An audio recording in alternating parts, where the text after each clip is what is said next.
All right, good morning, everyone. Welcome to our fourth quarter meeting. We have a lot of great things planned today and some updates we're going to share at the end of the meeting today.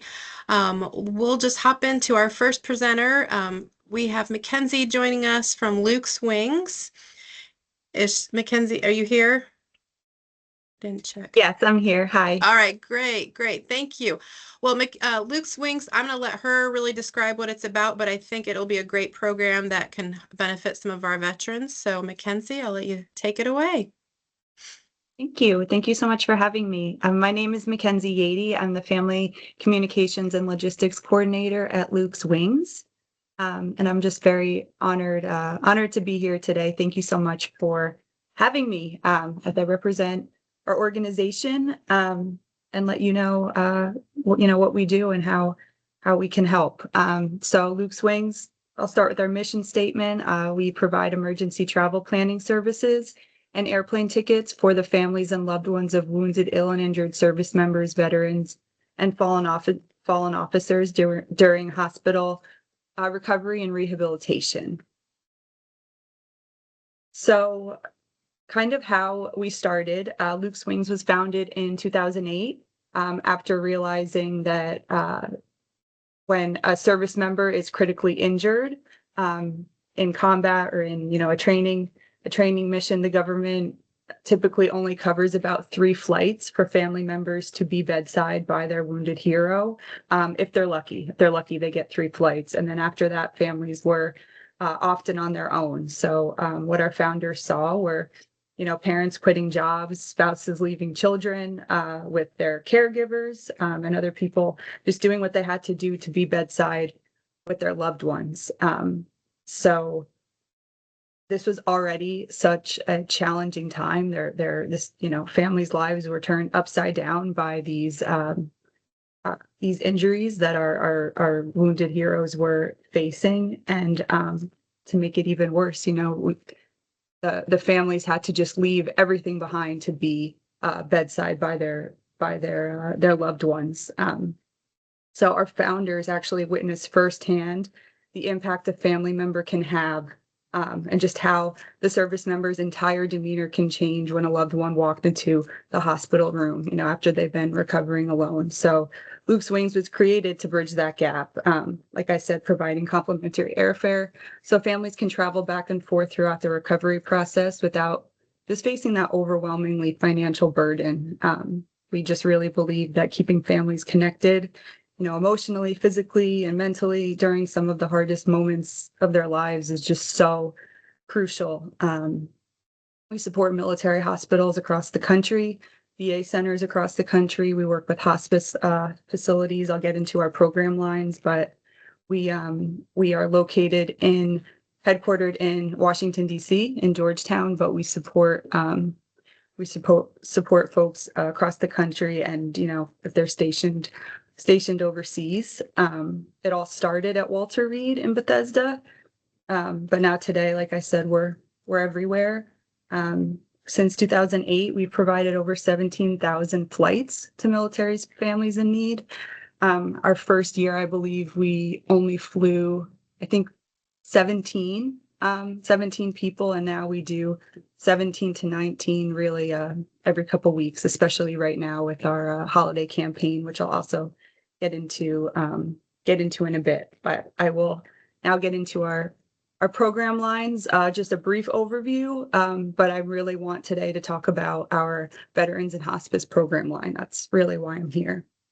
So our first program line, want to just flip the slide would be awesome. Thank you so much. We have 5 program lines. Like I said, we started with our Wounded Warrior Transportation Assistance program line. That's how we started, and we've just grown to meet the needs of our heroes throughout the years. Our other program line, our Major Illness Transportation Assistance program line, supports loved ones of service members who developed chronic illness such as cancer as a result of their deployment. So think of exposure to Agent Orange, burn pits, jet fuel, uranium.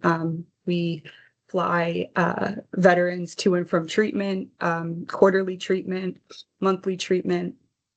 That's a huge program line for us. We also have a special operators transportation assistance program line. So this is exclusively just for our special operators, our Navy SEALs, Green Berets, Army Rangers, MARSOC, and so on. We have a really close relationship with SOCOM, and they work with us to make sure that our special operator community is taken care of. We have our fallen officer transportation assistance program line. Unfortunately, that has been quite popular this year. This is the only program line we fly for funerals. So this serves any law enforcement officers, first responders, catastrophically injured or killed in the line of duty. And then lastly, but not least, our Veterans and Hospice Transportation Assistance Program line. I have more information on the next slide with that one. And that's really why I'm here. I love this program line. It's very meaningful. We believe no veteran should ever pass alone. So we provide flights to family members, loved ones, for veterans of every generation. World War II, we're flying a family right now to their great grandma. She's 103. I'm booking those tickets today for the family to be bedside for her in her final days. And, you know, Korea, Vietnam, Gulf War, you name it. This is our veterans, obviously, in hospice care transportation program line. However, we do have the unfortunate exceptions where we have had a couple active duty service members who have had to use this program line as well. But this, we're always, you know, working round the clock rapidly, but especially with this program line, we coordinate very quickly. We have had, you know, family members, caseworkers call us and say, you know, they need to get to their father's bedside, you know, their brother's bedside, what have you. And we have gotten them on the flight same day. So, yeah, we just truly believe no veteran should ever have to spend their final moments alone. And that is why I'm here to talk about this. I just got muted.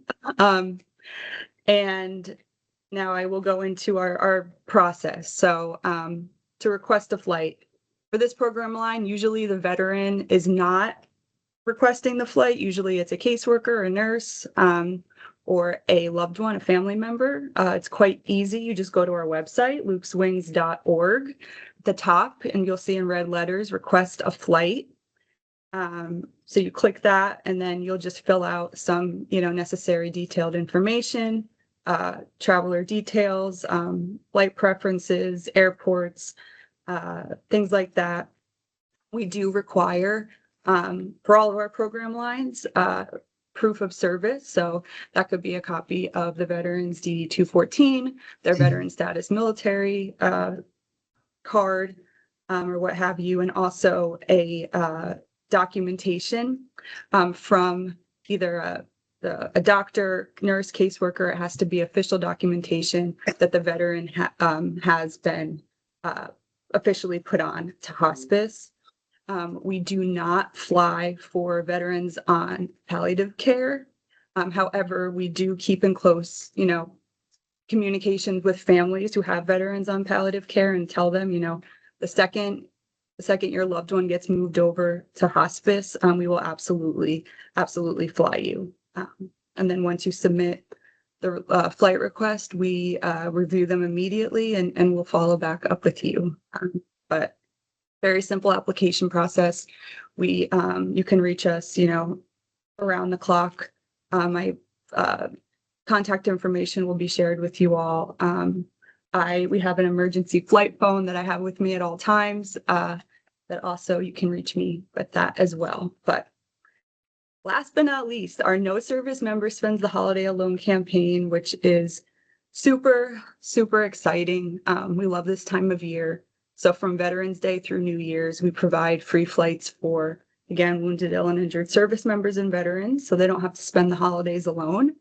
We sort of relax our mission here. I say that with bunny ears. Our other program lines, our service members kind of have to be wounded or ill because of a service-connected injury or illness. However, for this program line, um, we relax that. So it's okay if, your injury or illness is not service connected. We just do not want service members, veterans being, spending the holidays alone. So, for this one, just the two main requirements for eligibility is the service member or veteran must be receiving some sort of treatment, or they must be in hospice care, and they must also otherwise be alone. So those are our requirements for that. And at the heart of it, we just want to keep families together. Depression, suicide rates just really skyrocket this time of year, and we just want to prevent that as best as we can, and just keep our heroes and our families together. We believe that if we could be under the tree with our families, at Christmas time, then so should they. We love to fly the actual veteran or service member, their active duty, home if they're well enough to travel. However, if they cannot and they're not well enough to travel, we will absolutely fly the family to their bedside if they're in a hospital or a recovery center. So yeah, that's us in a very kind of nutshell. I kind of flew through all of that. I know I don't have a lot of time, but I'm available at all times to answer any questions. They're going to share my contact information. And if you kind of see or know of any veteran that could benefit from this program, either our holiday campaign or just all year round, please reach out. If you're unsure if they qualify or not, reach out and we can talk through it. I know it can kind of be a little tricky with some of our requirements, but happy to talk through anything with you guys. And I just truly appreciate your time and just grateful for the opportunity to share Luke's Wings with you all. It's a great program. I think, Marty, you have a question for her? Yes. So I know the terms that you used, I think I understand what you're saying, but I want to make sure on what you're saying with the terms. So, when they're in a VA hospital or in a rehabilitation or in hospice care. So does that also include long-term care facilities? Yes, ma'am. Okay. Absolutely. Yep. Okay. I And figured they so, but can, I was making sure. absolutely. And if they're receiving, hospice care at home, that's fine too. That's great. We will fly family members to the home of veterans. It doesn't have to be in a hospital Okay. or a facility. And then Thank you. my second question follow up to that is, do you have medical flights available or is it commercial? It's just commercial. In a perfect world, we would love to have like a fleet of planes for that. But Yeah. Unfortunately, right now it's just commercial. We do have some partners that we refer people to if they do need medical flights. Okay. All right. Thank you. Thank you so much. I think we have another question. Looks like Rob, I see a hand. Oh, hi. Hey, man, I am just blown away by this program. Thank you, sir. Really gets to my heart. Thank you. That is absolutely amazing. My question is, um, the family members you're talking about that you will fly, assuming those are immediate family, what's kind of the guideline you have on who is eligible under the umbrella of family? Great question. Thank you for your kind words, sir. But yeah, great question. We look at each case, as its own. So really whatever the need of the family is, we will fly. We unfortunately can't fly, 37 family members and distant cousins and whatnot, but immediate family, absolutely. But if they don't have immediate family and they have a battle buddy or a close friend, we will absolutely fly them. We don't have any like hard set criteria or hard set number of flights. We have lots of service members we have rotational programs for, so they're not alone. So we'll fly in, one family member and then we'll fly them out and then another family member so they're not alone. So we get very creative and really just meet the need of the family. Beautiful. Wow. Thank you. Thank you. Great question. Marty? Sorry, I thought of something else. So in saying that, I just was thinking about some different levels of income. So there is no income requirements, look at, or questions about that, correct? No, we never Yeah. ask. Okay, I Yeah. figured so, but just making sure. Thank you. Yeah, of course. Of course. Yeah, it's something we're super passionate about. I don't just talk about this, I live it. I am a military spouse, so I just see firsthand how important this is. So I just want you all to know that I'm not just up here, talking a big game. It's something really, really important to myself and our employees that work at Luke's Wings. We really, really stand behind this. What we do, and it's just the biggest honor. So Great. That's a great organization. Kelly, it looks like you have a question. Yes, can you hear me? Yep. Okay. Is there, I jumped on a little bit late. Is this in Indiana only? Is there a service area? Do you have here? yeah, great question. Hi, Kelly. We fly everywhere across the country, and even if our service members are stationed overseas, usually when they're injured in combat or in a training mission, they are medevaced already to the United States, and then we kind of take it from there. But we have flown to different countries as well, but primarily just the United States. Right. Anybody else? Liz. I just want to echo saying this program is absolutely amazing, and thank you to you and your family for your service. And thank you for seeking us out. Mackenzie actually was, I mean, she was on the We Honor Veterans website and sought us out and asked how she could share this resource with everyone. So we really appreciate you seeking us out and sharing all this today. And one question I know is at least on one other person's mind, how do you guys pay for this? Like, do you accept donations? Like, where is the funding coming from for this amazing program? Thank you so much for the kind words. We're known as like the best kept secret. I can't even tell you how many times we've talked to a caseworker or a nurse and said, "Gosh, I wish I knew about you, 3 months ago." So we don't want to be the best kept secret anymore. So that's why we're just doing this massive amount of outreach. So I appreciate that. How are we funded? All through individual donors and corporate sponsors. We receive zero funding from the government, anything like that. It's all strictly donations. We have a lot of really generous, companies that believe in us, a lot of individual donors that believe in us, but we are fully funded by them. And we obviously, not asking for money here, but if anyone ever wants to contribute or donate, our website, lukeswings.org, you can do that there. We also have a great partnership with Delta. We're part of their Delta Skywish. We're a partner with them, their Delta Skywish program.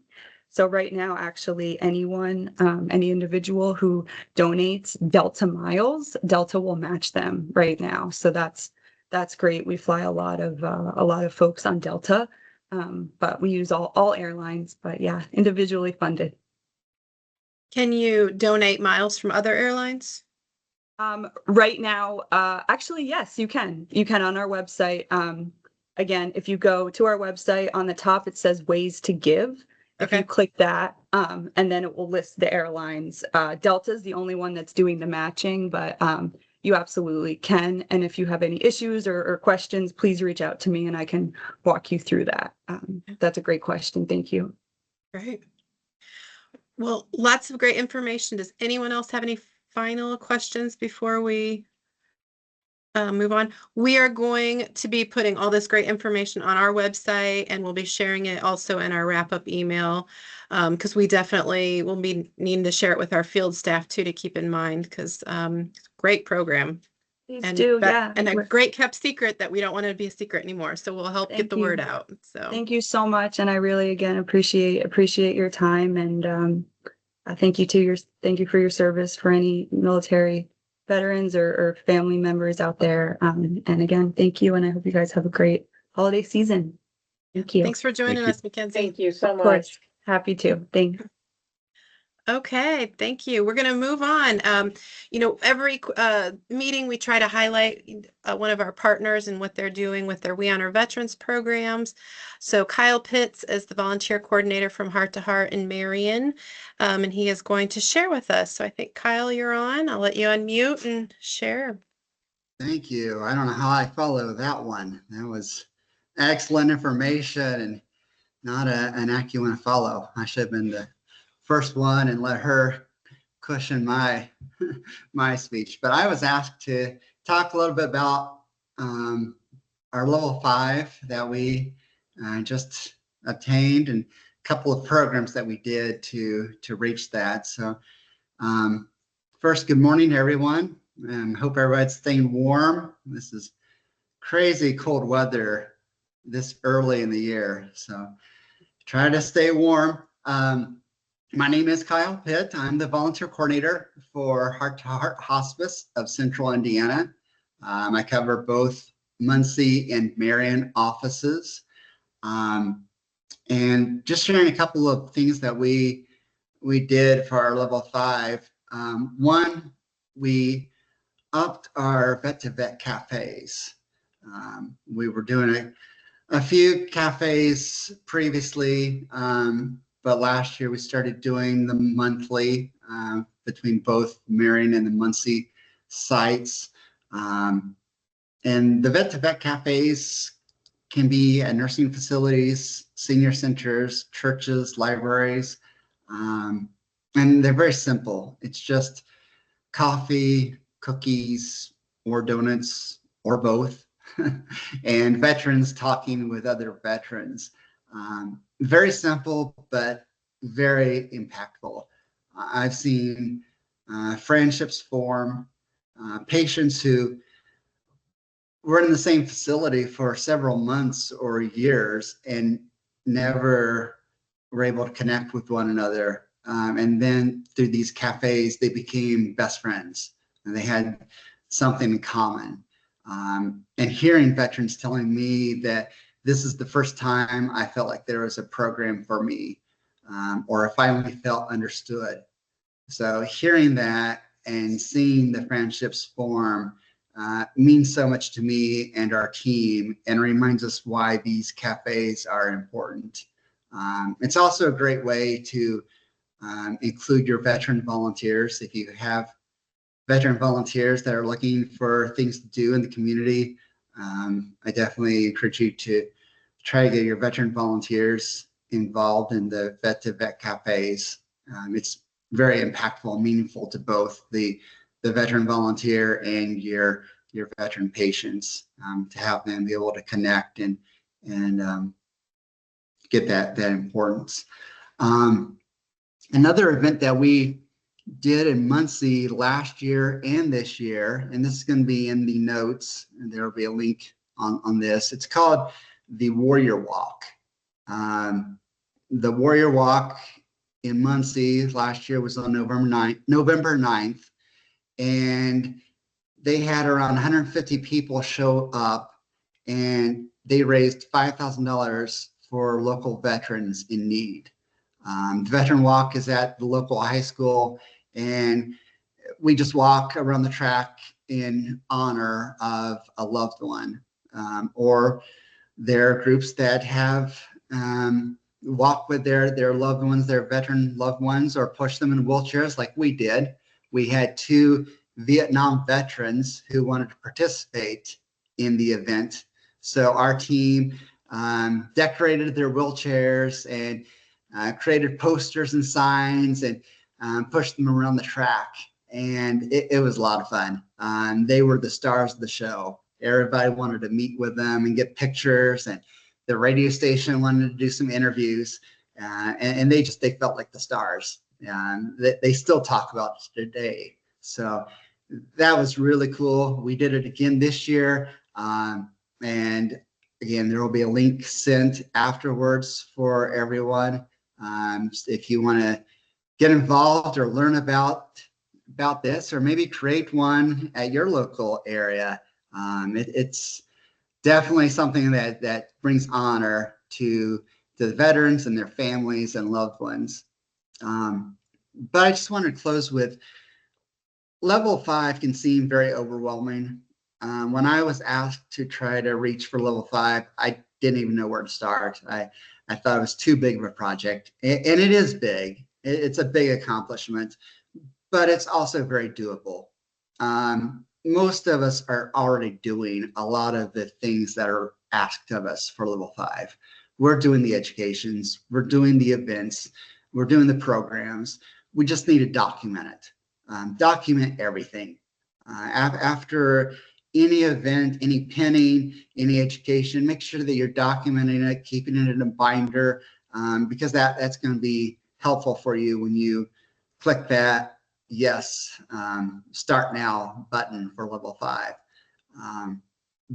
But I'm here for you as well. If there's anything that you need, if you have any questions, any fears of hitting that button and you need some encouragement, my contact information is right here, and it's going to send the link for you as well. Feel free to reach out to me. I'm by far nowhere near an expert in this, but I can give you some advice on things that I did.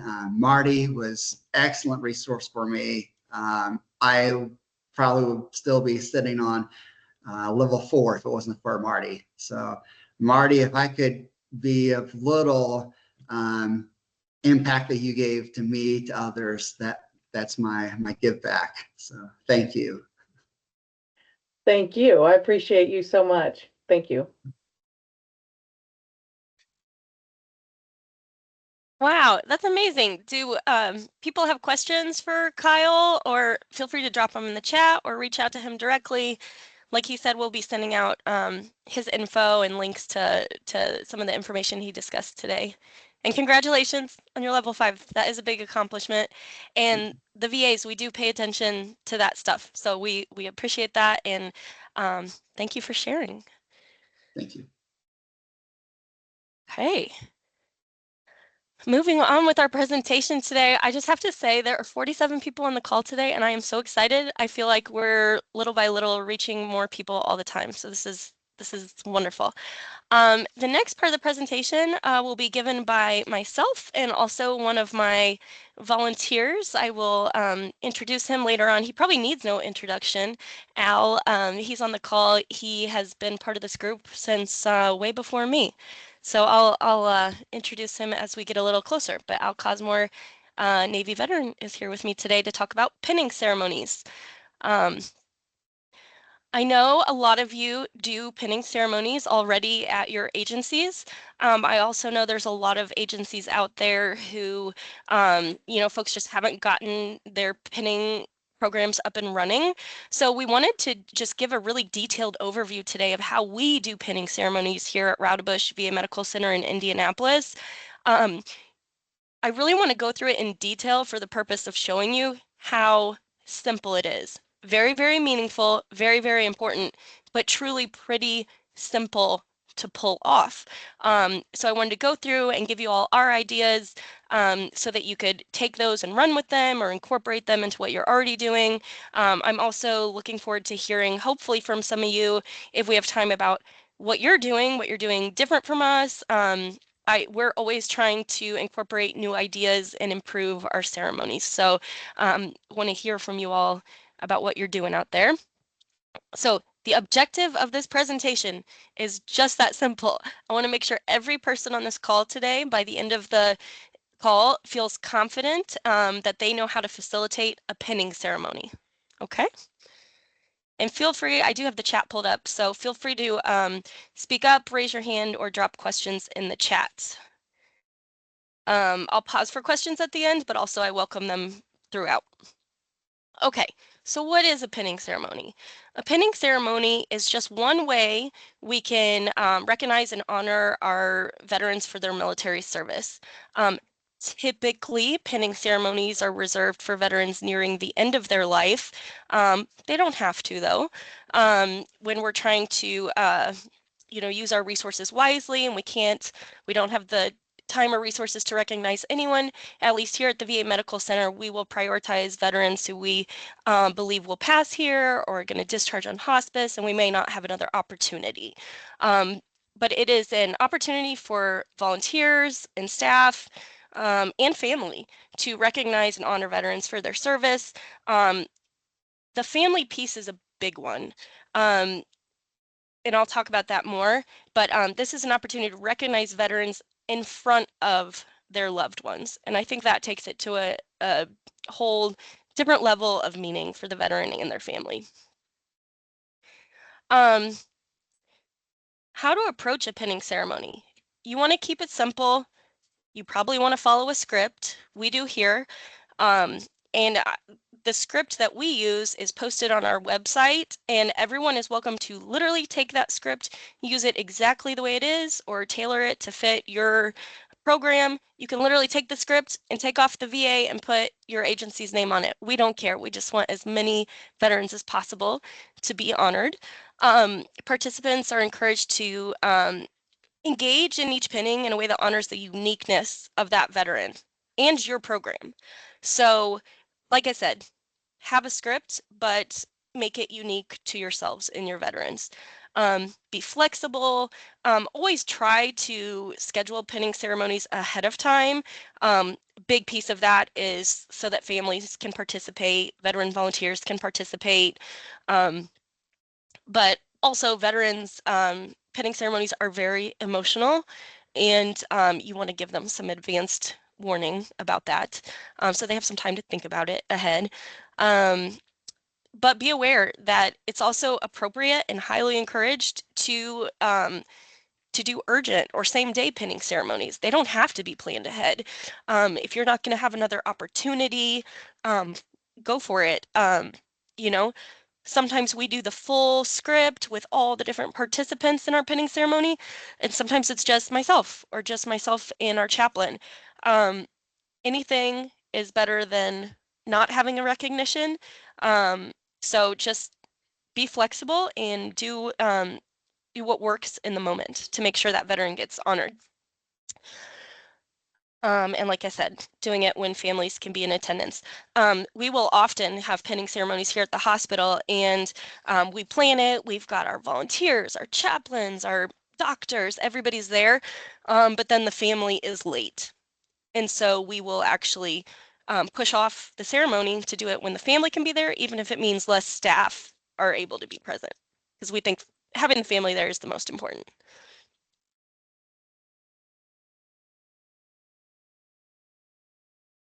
Okay, so this is our script that's optional for you. We generally have an introduction. I'm going to go through each of these steps. We've got an introduction. We almost always have an opening prayer, which can be any member of your team. If you have a chaplain available, obviously it's usually that person. We have a branch of service poem. If you have multiple veterans, there's an extra line for a special veteran thank you. Then there's a presentation of certificates. We have our veteran volunteer do that. There is the actual pinning, which is where you put a pin on them and read some words that go with it. A military salute. Oh, you know what I forgot to say on here? After the military salute, that's when we generally invite the veteran or family to share their story. Again, I'm going to go through each of these parts in detail. And then we'll close our ceremony with a prayer. Of course, we've asked the veteran and family ahead of time if they would like prayer. If not, skip that part. I think I've only had 2 out of like over 100 ceremonies that prayer was not welcomed. Okay, so the introduction to kick off the pinning ceremony, very simple, just telling everyone, thank you for being here today, welcome. We're here to recognize veteran Jones for his service in the United States Navy. Thank you everyone for being here. Very simple. Then an opening prayer or reading of some sort is usually nice. Like I said, our veterans almost always want our prayer. We screen them for that ahead. We mostly have non-denominational or Protestant chaplains here. We do have some Catholics.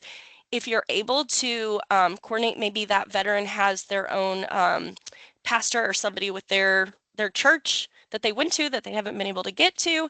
If you can invite in chaplains or pastors that they know, that would be incredible. Or someone on your team, anyone who's comfortable saying a prayer.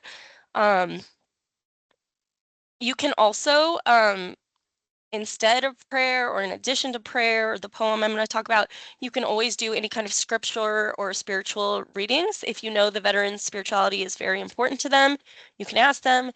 This is an example of a reading that's been used at the VA, kind of a common or a well-known passage. Here at the VA, we then use the Angela Goodwin poems that reflect the Veterans Branch of Service. Again, these are on our website and we'll send them out. Everyone is welcome to use these exact poems. They're very cool because the line changes and it'll say there's discipline in a soldier or discipline in a Marine or discipline in an airman, and there's a version for each branch. And we will usually have a volunteer read this, but this could be any member of the team that reads this. And this, again, is an opportunity for any readings that might be special to the veteran. We had a veteran one time who had written a poem for his wife, and he read it during the pinning ceremony. I mean, it can be anything. These pictures are all taken from Google Images, public domain, just so you know. These aren't real VA Indianapolis patients. Like I said, if you have a second veteran, it's nice to insert an extra veteran thank you. So this is the exact script that we have one of our veterans step forward and say, my name is, identify themselves, and I would like to thank you for the personal sacrifices you made when you decided to serve. You endured hardships and were willing to risk your life to maintain our freedom. Thank you for your service. Step forward, shake their hands. The more veterans you can have at the pinning ceremonies, the more powerful they are, in my opinion. Then we move into the presentation of certificates. There are certificates on the We Honor Veterans webpage that you can download and use, or you can make your own. It doesn't really matter what certificate you're using. But this is the line that Al, who's on the call today, usually is reading. He'll say, my name is, identify himself on behalf of the Richard L. Radovish VA Medical Center and the We Honor Veterans program. I'm honored to present you with several tokens of appreciation. Those who served in the years before me inspired me to serve my country. I thank you for what you did in the service of our great nation. This honor, which we extend to you today, is a symbol of our nation's everlasting promise to remember your sacrifices on behalf of a grateful nation. Thank you. As you can see, that needs to be read by a veteran. If you don't have a veteran volunteer, just change the wording to make it fit. Then we will have a team member share the certificate. We will often read it aloud because the veteran can't see it, or the family, maybe we have people on Zoom. I've found reading the certificates to be kind of nice. Then we move into the actual pinning.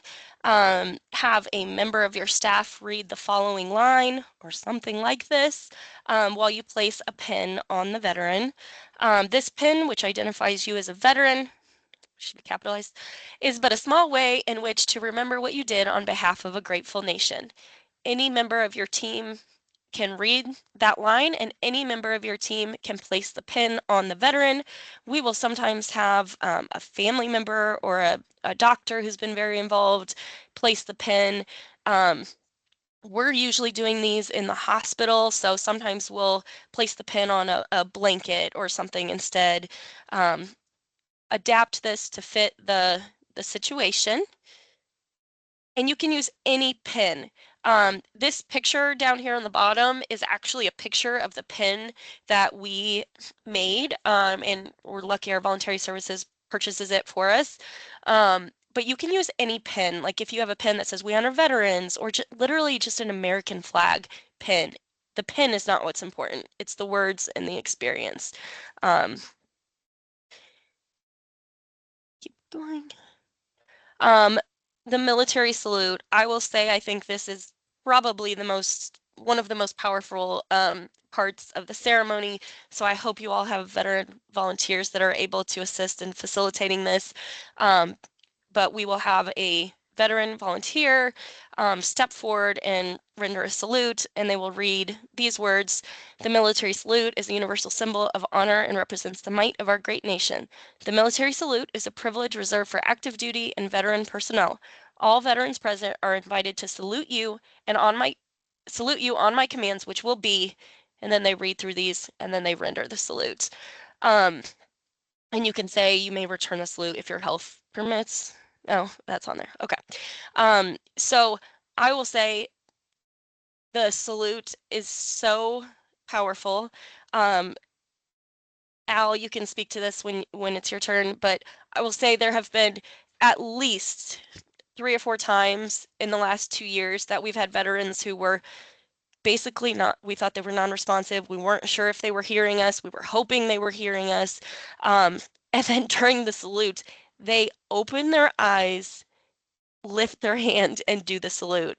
It is mind-blowing and powerful and beautiful. If you can get a veteran volunteer in there to do the salute, it is worth your efforts. After the salute, we will invite the veteran or their family to share their story. You want to give them a heads up about this. When you plan the pinning ceremony, you want to tell the veteran that there will be a moment where we open the floor to them. If they're willing to share anything about their service, make sure they know it's optional. Make sure they know ahead. If the veteran is unable to speak physically or emotionally, feel free to open the floor to their family. So is there anything you all know about his or her service that you want to share with us, or just anything you want to share about your loved one? Anything, any stories you'd like to share? What's he like? This is just like a really beautiful moment to open up the floor and allow the veteran or family to share anything they like. Usually family will kind of go around the room and share how much they love that person, might show some stories of like how they were such an amazing father. It's really kind of an opportunity for them to process their feelings and express how they feel to that veteran. There have been multiple times during pinnings where families have said, I've never heard that story before. If the veteran talks about their service or vice versa, like things will come out just kind of naturally in that moment when you open the floor up, and it's absolutely beautiful. This is also an opportunity for staff to share. In the hospital, we've often only known these patients for a few days and we don't know them very well. So we really enjoy hearing from the families more of the story about what that veteran has been like and what they've done with their life. Hospices, I'm hoping you guys have known this person for a while, and this is also the opportunity for you guys to share things that you've enjoyed about the veteran or their family. I've found it very powerful when physicians will speak up during this moment to talk about what a joy it's been to work with this veteran who's in bed suffering, but they remain kind and generous, and it's just a really nice back and forth between the veteran and family and staff. So if you can get people to open up there, which I find pretty easy if you open the floor, it's just so powerful. After the family or veteran have had some time to share, if they were open to prayer, it usually makes sense to have a closing prayer as well. We'll usually have the chaplain do a closing prayer, and then I'll say, that concludes our ceremony. Thank you everyone so much for coming. Just a few things to stress. Keep in mind your veterans are unique. Make sure you're screening them thoroughly before and after for, religious preferences, or finding out who they would want invited to the ceremony. Sometimes it's not the people you would think, or maybe it's the family plus some friends. We've had neighbors. Just inviting anyone that they would like is important. I mean, we will cram into a hospital room to make sure everybody's included, and that seems to be very well received. If they don't, and again, if they don't have like spiritual preferences or don't really want prayer, coming up with some other kind of reading, poem, something is nice. Photographs can be taken as long as you're doing your permission release forms. I'm sure everyone already has a policy for that. And then I just want to mention, I strongly, strongly encourage including family and friends virtually. I think that was the only good thing that came from COVID. The VA, we got tablets and we started doing things virtually. And so for every single pinning ceremony, we offer to include family virtually. And I'll just use Zoom and we'll send it to one family member, have them spread it around. And I would say, Al, correct me if I'm wrong, but I'm thinking we have family joining virtually 90 or 95% of the time. I'm mean, people from all over the country. And it's common for us to have 5 to 10 people on the Zoom call. I am not kidding. We have had over 100 people on a Zoom call one time. So um, people want to be included and it's therapeutic for them and it gives them an opportunity to not necessarily have closure, but it's just like a very, I find it to be healing. And every veteran deserves to be recognized and have a pinning ceremony. I hope you all are able to pin as many of the veterans on your service as possible. At the VA, we don't have the resources to honor every single veteran who's in the hospital. So we will try, like I said, to do people we might not have another opportunity. We also, being honest, we will try to make an extra special push to recognize our Vietnam veterans who did not get the welcome that they deserved when they came home. We've had patients, like during a hospitalization, we've overheard them talking about how terribly they were treated when they came back. That's a trigger to me. We need to do something special for this veteran to make sure they know how appreciated they are. That's all that's coming to me, but I might interject during you, Al, if you make me think of something else. But that's a basic script and run through of a pinning ceremony. What we're gonna do next is Al, one of our veteran volunteers, is gonna share some of his lessons learned and things that he's done. And then we are actually gonna share something really special with you all today. We actually hosted our first outpatient pinning ceremony here at the VA, and we got permission to share that with you all today.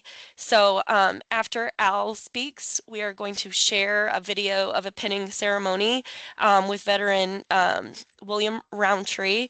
I'll introduce that when Al's done. Go ahead, Al, take it away. Stop me from rambling.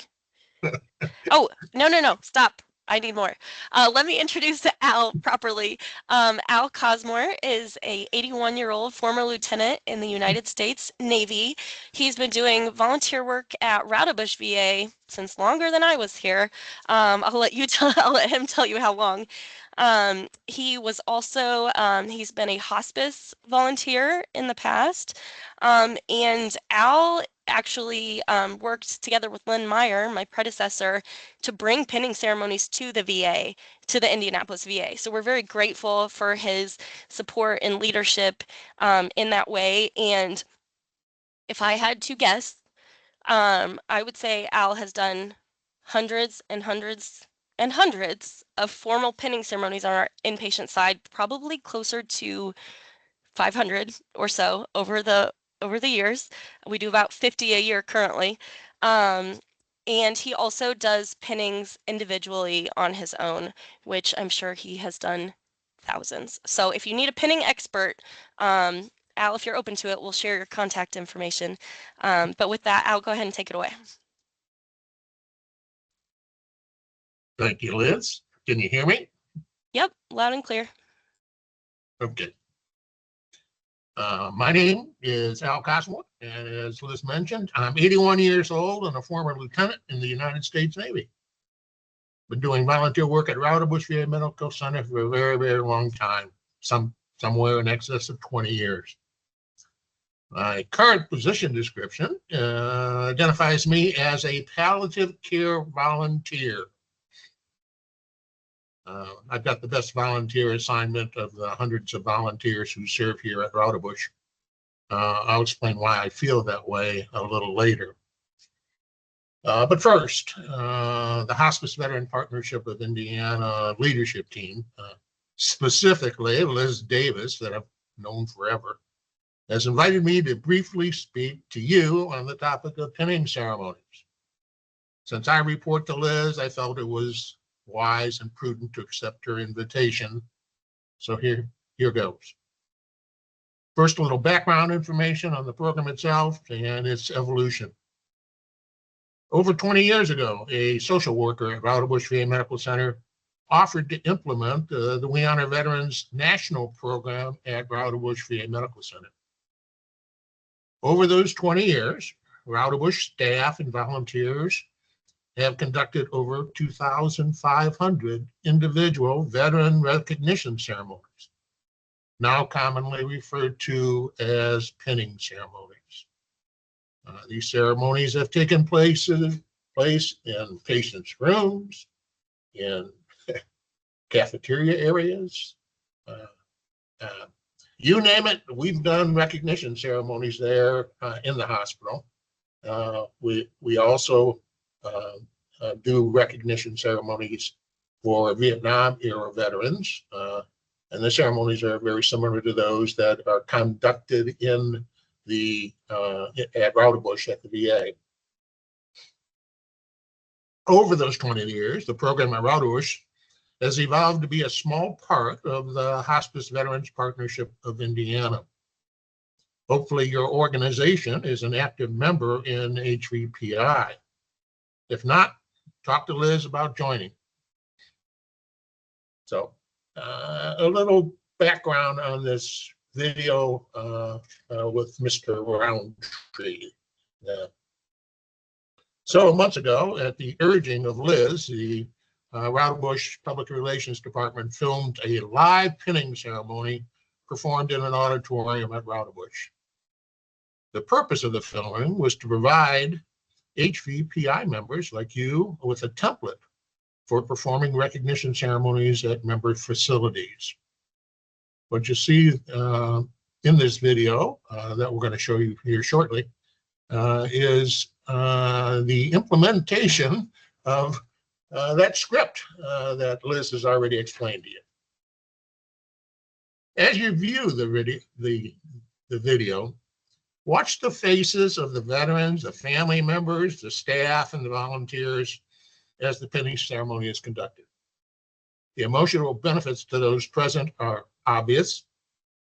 If a picture is worth 1,000 words, this video of a pinning is worth 1,000,000. That's why I feel I've got the best volunteer job at the VA. Enjoy the video and use it if you can. We'll entertain any questions that you may have after viewing the video. But with that introduction, Liz, if you'll get it to play. Yes, perfect. I will start the video, and like Al said, we'll take questions, comments afterwards. I also encourage you all to be thinking about what you do, at your agencies, what works, what doesn't work, things you've learned. I'm hoping that at the end of this, we'll have time for kind of a discussion and a sharing of ideas.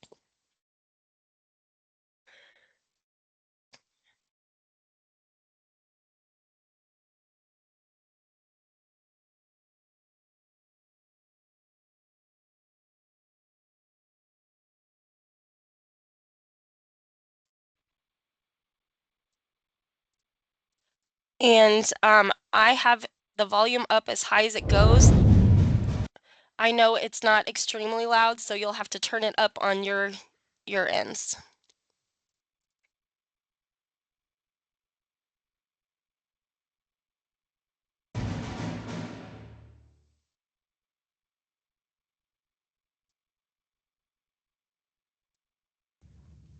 Well, welcome everyone. My name is Liz.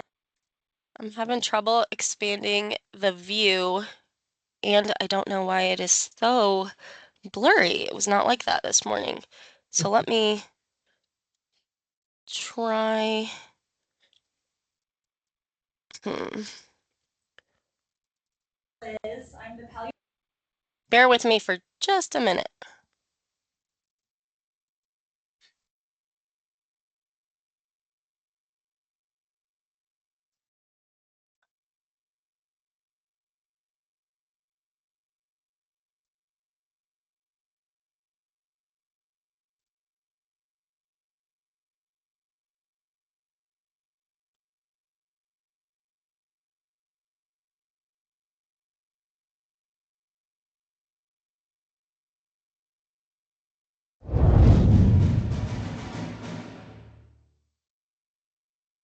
Shoot, I don't know why it is so blurry. Um, like Al said, we want you all to see the faces and names. We will post this video on our website as well. Well, welcome everyone. My name is Liz. I'm the palliative care coordinator.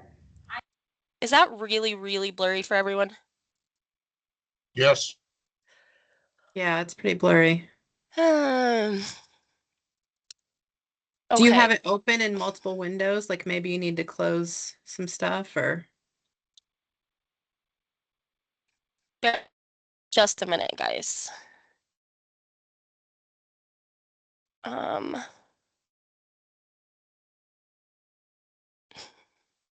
why don't we, while I am trying to pull this up a different way, is there anyone who would be willing to chime in and share maybe how you guys do pinning ceremonies, what things work or don't work for you, or any questions that have come up so far?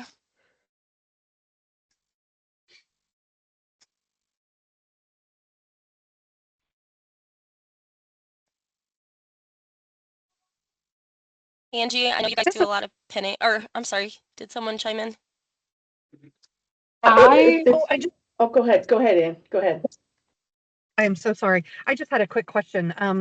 For smaller agencies where maybe, they don't have a huge veteran population or they're still working to grow their veteran volunteer programs, or a volunteer. This is why I don't like Teams. Oh, I'm having, Jackie, your yeah, I'm having, connection's bad.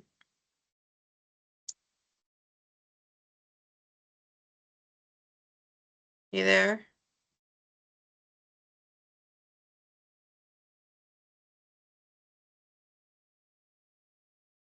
Anybody else have any questions or want to share what they're doing? Angie, do you want to share? I may have this going. Can you, Oh, okay. sorry. That looks better. Okay, let's give this a try, and Angie, we will have you chime in after the video. No worries. Well, welcome everyone. My name is Liz. I'm the palliative care coordinator. I'm here today with members of our volunteer team. We've got some civilians, some veterans, chaplains, social workers, and we are all here today, Bill, to recognize you and thank you for your service. It is wonderful that you are accompanied by your family today. You are accompanied today by your wife and your 2 sons, correct? Yes, ma'am. And then who do we have on the Zoom call? Would you be willing to come on and tell us who's there? Linda, sister. Sister Linda? Bob, cousin. Cousin Bob? Jim and Sue Roundtree. Brother and sister-in-law. My 2 sisters. Okay. Great. Well, thank you everyone for being here. And we will open up our ceremony with a prayer from Chaplain Sam. Please join me as I pray. Gracious Lord, we thank you for this special opportunity to honor Mr. William Bill Roundtree Jr. We thank you for his service to our nation in the Navy. And Lord, I pray that you will continue to bless and guide him, bless his family, and I pray that you will be with all the participants of this service. You are a great and mighty God, and I pray that you will strengthen him as only you can. I ask this all in your holy and precious name, Jesus. Amen.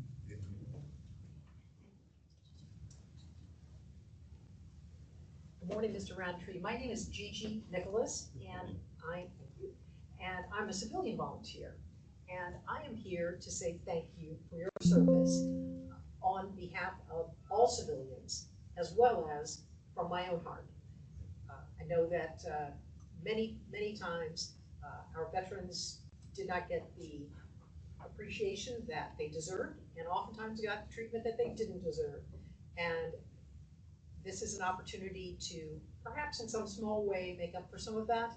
And I'd like to thank you by reading a poem that was written by a woman named Angela Goodwin, and it's all about what makes a sailor special. There is discipline in a sailor. You can see it when he walks. There is honor in a sailor. You can hear it when he talks. There is courage in a sailor. You can see it in his eyes. There's loyalty in a sailor that he will not compromise. There's something in a sailor that makes him stand apart. There's strength in a sailor that beats from his heart. A sailor isn't a title any man can be hired to do. A sailor is the soul of that man buried deep inside of you. A sailor's job isn't finished after an 8-hour day or a 40-hour week. A sailor is always a sailor, even while he sleeps. A sailor serves his country first, and his life is left behind. A sailor has to sacrifice what comes first in a civilian's mind. Because I am a civilian, I am saying this to you. Each time I see a sailor, I remember what they do. A sailor is the reason our land is home of the free. A sailor is the one that is brave, protecting you and me. Because you are a sailor, I am saying this to you. Thank God for every sailor. Thank God especially for you. Thank you for your service. Thank you so much. Tried to memorize this part, Bill, but you know me, I'd look in your eyes and I'd forget it. My name is Thomas Roundtree, USMC, and I would like to thank you for the personal sacrifices you made when you decided to serve. You endured hardships and were willing to risk your life to maintain our freedom. I am most thankful, however, to be your cousin. I love you, man.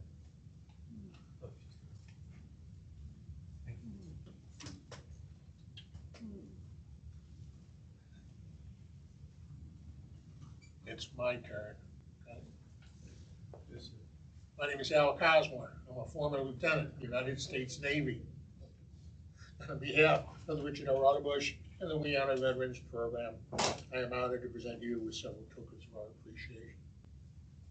Those who served in the years before me inspired me to serve my country, as I'm sure they did in your case also. I thank you for what you did in the service of our great nation. This honor which we extend to you today is a symbol of our nation's everlasting promise to remember your sacrifices. On behalf of a grateful nation, thank you. Now, these tokens of appreciation take the form of, there's several of them, but the first two are certificates of appreciation, and Gigi is holding them and displaying them, and Liz will actually read what those certificates of appreciation say. The certificate on the left is from the VA Medical Center. It states, William Enos Roundtree, Jr., in sincere appreciation for your honorable service in the United States Navy. We extend to you our personal thanks for the sacrifices you made during your service to our country. The staff of the Richard L. Rauterbush VA Medical Center are forever grateful for your service. That is presented today by our palliative and volunteer team, as well as your ALS care team, and it is signed by our medical center director, Mr. Hirschman, who I believe snuck in. Thank you for coming. Thank you. The certificate on the right is from the Indiana War Memorials Foundation. William Enos Roundtree, Jr., in grateful appreciation for the service you gave your country, the Indiana War Memorials Foundation and the Indiana War Memorials Commission, with the support of Richard L. Rauterbush VA Medical Center, are honored to present this acknowledgement and express our humble gratitude for your willingness to give of yourself in protection of our great nation. Your service will never be forgotten. Thank you, and may you carry with you always the knowledge that you are truly appreciated. And that certificate of appreciation is signed by Brigadier General Stuart Goodwin, Air Force type, who's responsible for the Indiana War Memorial. Evans. Thank you.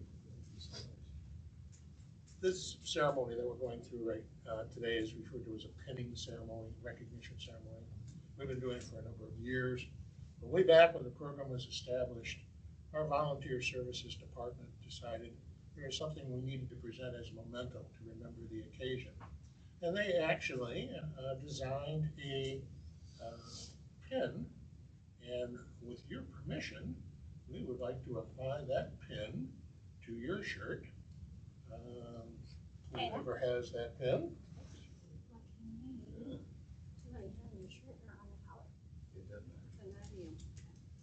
Of course, as she applies the pin, there are some words that go along with it. This pin, which identifies you as a veteran, is but a small way in which to remember what you did on behalf of a grateful nation. Thank you for your service.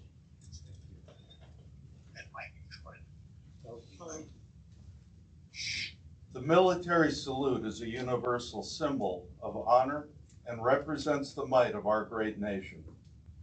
The military salute is a privilege reserved for active duty and veteran personnel. All veterans present are invited to stand and salute you on my command. My commands will be: veterans, attention, present arms, order arms. Bill, if you're able, please render a salute as a return. Please stay seated if you need to. Veterans, attention! Present arms! Order arms! Thank you, sir. Thank you for your service. Thank you. Thank you. That was very emotional, and there are a lot of veterans in the room. So thank you to all of you who stood during the salute. This is also a moment where I would like to thank your family. This ceremony is for you, Bill, but we know that our veterans couldn't do what they do without the support of their family. And we know that your service impacts your families. So on behalf of the VA, thank you to you all as well.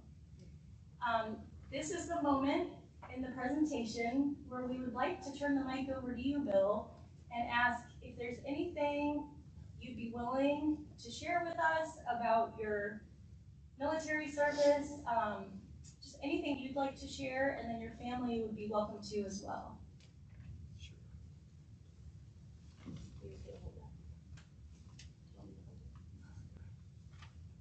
Well, I just want to thank everybody. This is very special and overwhelming.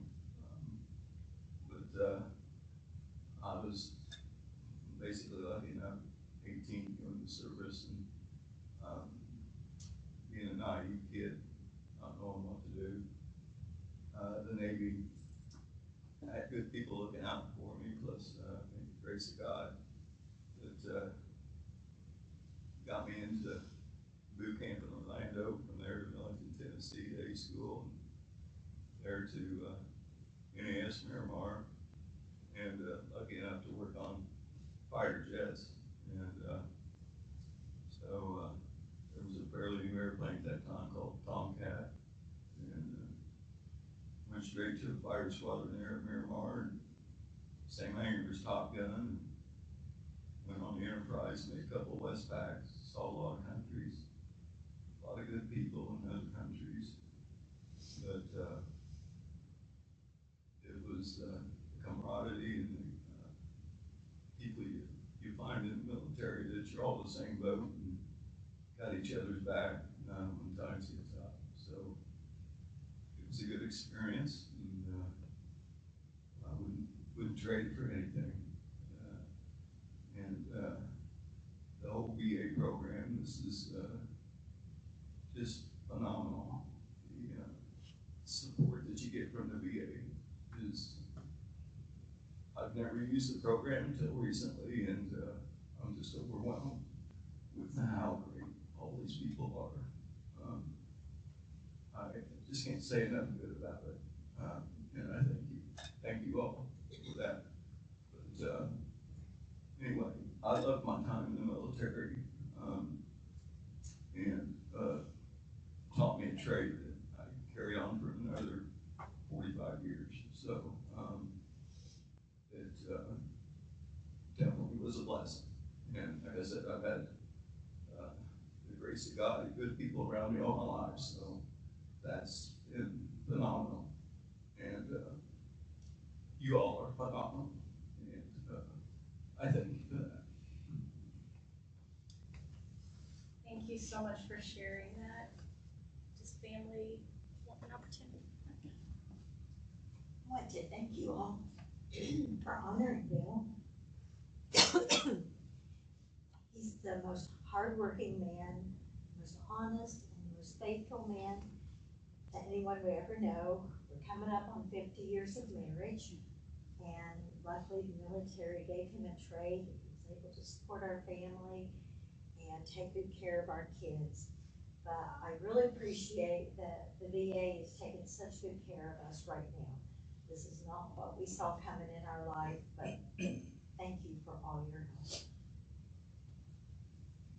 Thank you for sharing that. Either of you want a moment? I'm good. Okay. This is also a time where if there's any staff who want to share anything about Bill, now would be the opportunity as well.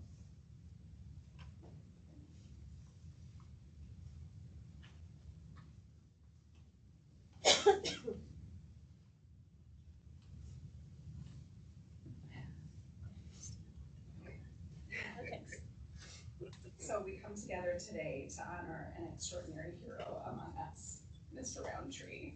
Your courage and dedication have not only protected our nation, but have also deeply touched our hearts. Surrounded by your loving family and your medical team, we want you to feel the immense support and admiration we have for all of you. Your strength, bravery, and unwavering spirit inspire us more than words can say. This pin is a symbol of honor for you. Let it be a reminder of the profound love and gratitude we hold for you today and always.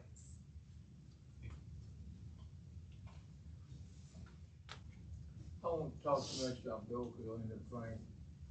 I'll just say that my cousin is one of the good guys.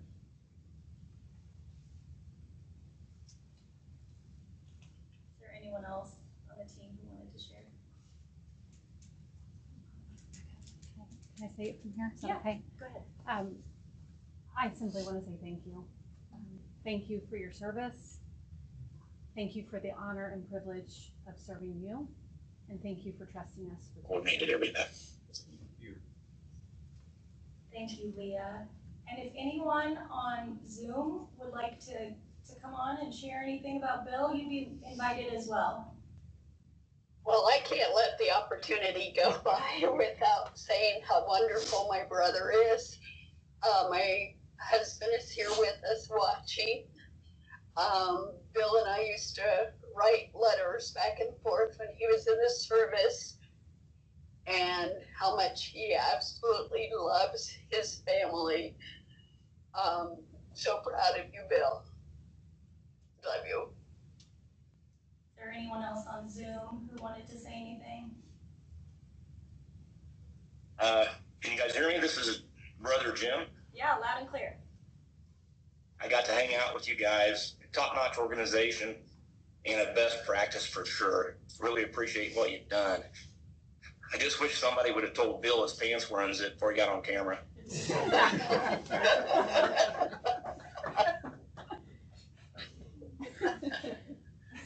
Feels wrong to end on that one. Love it. Anyway, Bill's a great guy.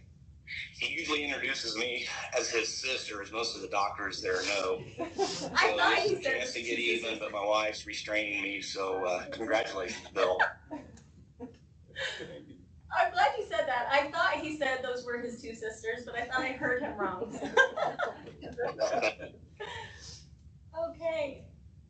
thank you everyone so much for being here today. We know it was a lot of work to fit this in during a busy clinic day. So thank you to staff for being here and making that possible. And again, thank you to the Roundtree family for allowing us to record this and use it to honor more veterans in the future. Thank you so much. And let's close our ceremony with another prayer.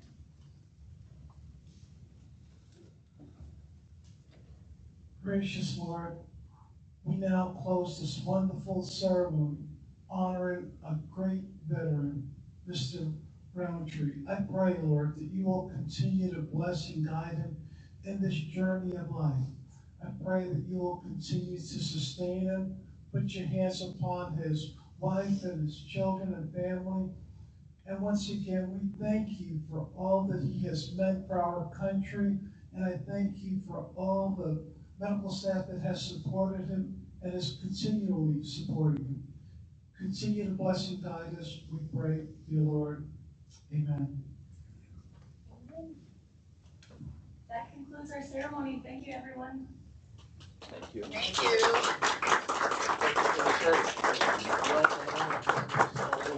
Shades that we didn't hear from you.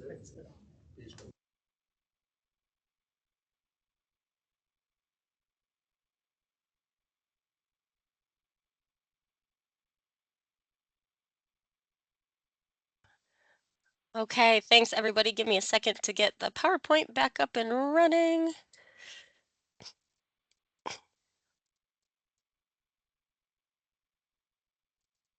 Al, do you have any final thoughts you wanted to share after seeing that again? Just, can you hear me? Yes. Just, you mentioned it in your presentation, but inviting friends and family that can't be present for the pinning ceremony is really key. We've conducted ceremonies where we've had people calling in from California and Maine, and their ability to view the recognition ceremony and then to participate in it is really important. And I think you saw that happen in the pinning ceremony for Mr. Roundtree. These ceremonies are just so emotional for the veteran's family, the staff, friends of the family, and the volunteer staff. We all enjoy doing this. It's very uplifting. And I think it's, from an emotional standpoint, it's probably the greatest service that we can provide emotionally to the patient, particularly those that are near end of life. So I've been doing this for a long, long time, and I thoroughly enjoy the ceremonies. It's refreshing for everyone that participates in them. So, Yeah. and you got to give. Liz kind of said that this is easy to pull one of these off, but the coordinator, making sure that that volunteer coordinator, or in Liz's case, the palliative care coordinator, it requires a great deal of organization and leading the charge and checking off all the items that have to be done before the ceremony goes down, and then organizing it. So a lot of responsibilities, but on Liz's part, she does all the work. We come in and do the presentations, but without that coordination up front, these things wouldn't be anywhere near as emotional as they are. So big thank you to Liz. I mean, without her, these pinning ceremonies just wouldn't go down at Rowbush. Thanks, Al.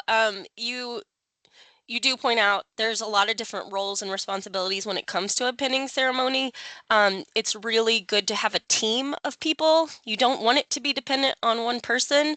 If you can have multiple people who know how to coordinate them, if you can have a pool of volunteers that can come, Ashley just asked a great question in the chat. She said, how do you announce and invite staff and veterans that a pinning is going to happen, planned ceremonies and last minute? So I have a couple ways I do that. I have literally a text, like on my phone, a text message group with my pinning team of volunteers, non-VA staff, and I'll send out a message and say, hey, I'd like to do this pinning on this date and time. Who's available? And I have a big enough pool of people now that we can usually pull it off. I will separately, since obviously in my phone I don't release any like patient identifying information. It's just like a date and time and place, and then they show up ready to go. And then for staff at the VA, I will send out Teams messages. I will put alerts, like I'll put a note in the veterans chart and alert additional signers. It is I want to say coordinating a pinning ceremony is a little tedious, but it's not hard. That's what I'm trying to get across, that anybody can do it, but it does take some work. And one thing that came to me during the video is it's important to consider the timing of the pinning ceremony. I think it's preferable, obviously, if you can do the pinning ceremony as early as possible. When the veteran is alert and able to participate and able to benefit from the ceremony.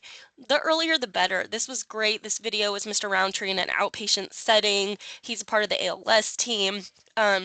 This was best case scenario where he was able to engage fully, speak and share his story, and knew everything that was going on. However, even if the veteran is no longer able to communicate, or you question if the veteran can even hear, it is still powerful and important and beneficial to the veteran. We have done them for veterans who are not able to engage at all, and we hope that they hear us. But the ceremony turns into something more for the family, and that's okay too. So no matter where the veteran is in their trajectory, it's still appropriate to do it. I just encourage people to do it as early as they can. And I want to give a shout out, excuse me, to Ashley Renner, social worker at Hendricks Hospital, Danville. They just conducted their first pinning ceremony a couple weeks ago. Their team reached out to me. We shared some materials, and they pulled off a pinning ceremony on a Saturday for a veteran who was able to engage, salute back, and he passed the next day. I mean, he was able to speak and share during it. So absolutely incredible. I know most of you are hospice agencies, but if you're a home care agency or a hospital or whoever you are, pinning ceremonies are hopefully something you can incorporate and use. I guess how you communicate with people will depend on your specific setting. Oh, and I love that Cornerstone, one of our home care agencies who's on this, also works with Mr. Roundtree. Anybody else, what questions or comments do you have about the way we do things? And if people are willing to chime in and share what you do, what works for you, or I love HVPI because the sharing of ideas is just wonderful. So we only have 7 more minutes, but if we can take a couple more minutes for people to share or ask questions, that would be great. Liz, I'll go ahead and share if that's okay. Yeah, please. I do many pinning ceremonies, and I will tell you, I don't think I've ever been able to keep a dry eye during those. They are so incredibly heartfelt, and we have actually mimicked a lot of the way the VA has been doing them. And the details I do feel like matter a lot. If we just try to customize if they are prisoner of war, or a lot of times if a missing man table is appropriate depending upon the search situation, we'll incorporate that. It's trying to make sure that we not only recognize the branch and their service, but to try to make sure if they have something that is near and dear to their heart. We had one gentleman that it was was important to him to recognize the Catholic faith. And so getting a priest versus a chaplain in, little things like that makes such a difference. So anything we can find out in advance when doing these pinning ceremonies to know to incorporate means the world. I had a veteran say, thank you for recognizing, because he didn't mention it, but family had mentioned that he was of Catholic faith. So it's trying to be mindful that little things like that matter to them, to get a priest versus a chaplain. So those are just little things that we try to incorporate and do, and that is very meaningful to the families and especially the veteran. Thanks, Angie. I really like the line you used. The details really do matter and can take it from a good pinning ceremony to something absolutely incredible. How about, in the essence of time, how about folks drop in the chat, any ideas you have about things that work or don't work, or anything special you guys have done? Please drop those in the chat, and we'll make sure to have more time to brainstorm together at future meetings about this. Whoops. Oh, sorry if I'm making everybody dizzy. Okay, go ahead, Melissa. Okay, just to wrap up, we wanted to share a few updates and things coming up in 2026 for us. First of all, we mentioned in our last meeting that Lexi Harris is joining our leadership team, and she is the Director of Operations from Cornerstone Caregiving in Kokomo, and we're excited to have her. She's going to be helping us with some of our techie stuff and just kind of helping us expand also into more of community partners, not just hospice partners. So we're excited and we welcome her to the team. We also, we're entering holiday season, and also just in general, a reminder that there are food assistant programs for veterans. If you simply Google the Military Family Relief Fund Operation Emergency Food, you will come to the website where you can apply or assist the veteran in applying for some emergency food assistance. We will post this information on our website also for future reference.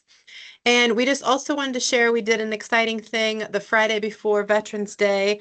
Marty, who's the coordinator up at the Northern Indiana Healthcare System palliative care unit and long-term up there, and the leadership team, we were doing our yearly planning meeting, but we spent some really, it was an awesome opportunity to do their first pinning ceremony for a gentleman that was in their long-term care unit.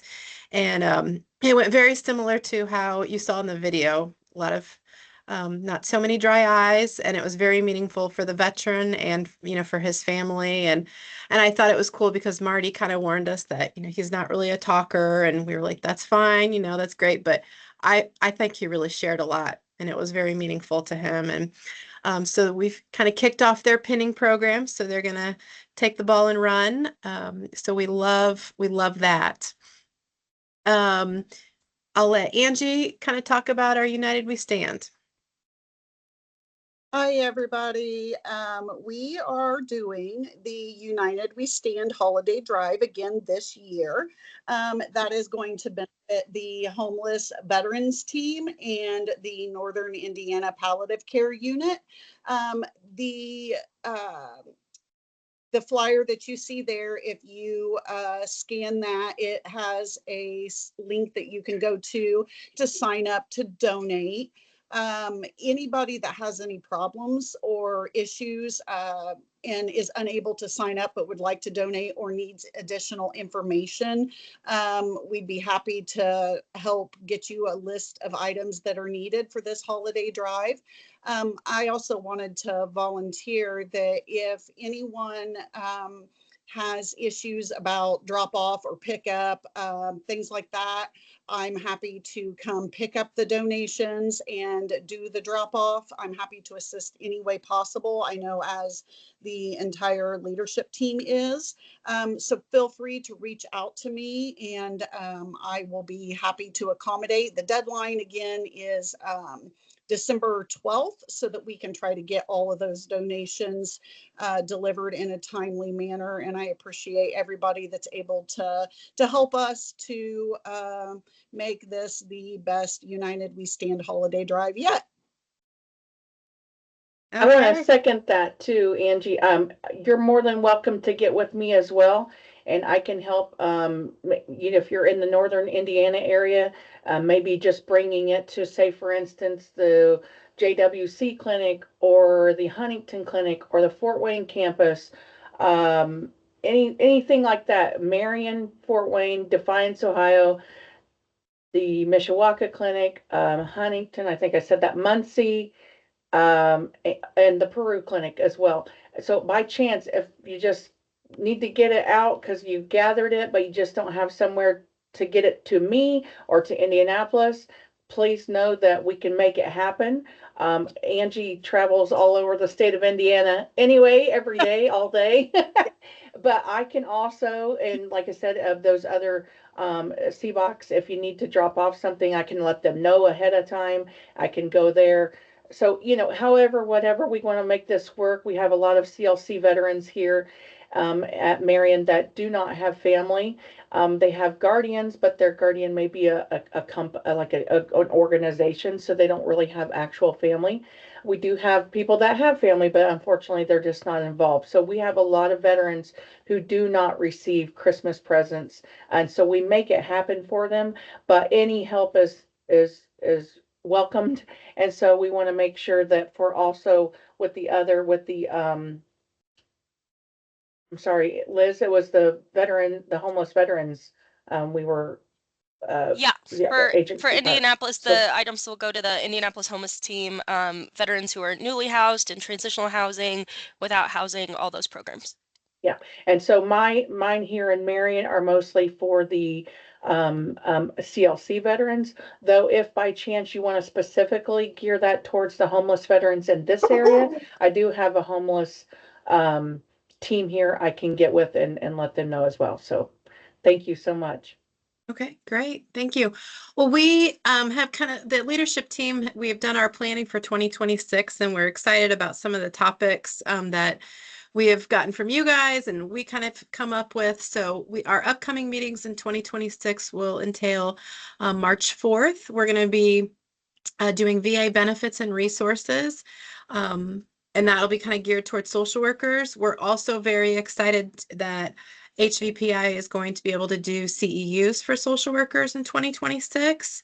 So we are hoping you guys can connect us with more and more social workers to get them, necessary and beneficial, benefits and resources that they need to do their job. In June, we are going to be having Dr. Lightfoot from Raudebush join us to do a military or moral injury and benefits of storytelling. And for those of people who participate in We Honor Veterans, that's a great level 5 activity training that you can include in your report. In September 9th, our topic is going to be suicide prevention. And December 2nd, back by popular demand, we have Dr. Fettig joining us from Raudebush, and he'll be doing a talk on a topic kind of to be determined. So, and we'll be doing all of those meetings, continuing those on Teams from 10 to 11:30. And we are going to be sponsoring 2 kind of in-person statewide partnership events. June 24th, we're going to serve a meal at the Veterans House in Indianapolis here at the is it Dr. Brown? It's the Otis Bowen. Bowen. Yeah, Thanks, there you go. I knew I'd remember. And we've done that for the last couple of years, and it's been a great opportunity. So we have that on the calendar for the 24th. And then we'll be doing our annual HVPI holiday drive next December. So we're looking forward to that. And also, if you have any coworkers who you think would benefit from any of this and want to get on our email list, so they're included in the information, please have them visit our website, hvpi.us, and they'll just go to join and fill in their information, and then they'll start getting the emails. We highly encourage your frontline staff to join this as well. I know it's really hard for them to take away from their schedule of seeing patients and stuff, but we want to get the word out of what we offer here at the VA to be able to better care for your veterans, to the people that need it. Everyone here needs to hear it as well, but we want to get it out to everyone. And sometimes just hearing it firsthand is best. And we want to make sure that nothing gets lost in translation, that they have contact information. So if you could make sure that we, one, get the word out to your frontline staff, but also encourage them to join as well. And then they can also get on the recordings and stuff like that as well. So thank you.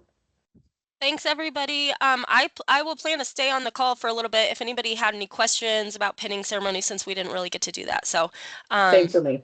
Yeah. Thank you, everybody. We'll see everybody in March. Have a good holiday.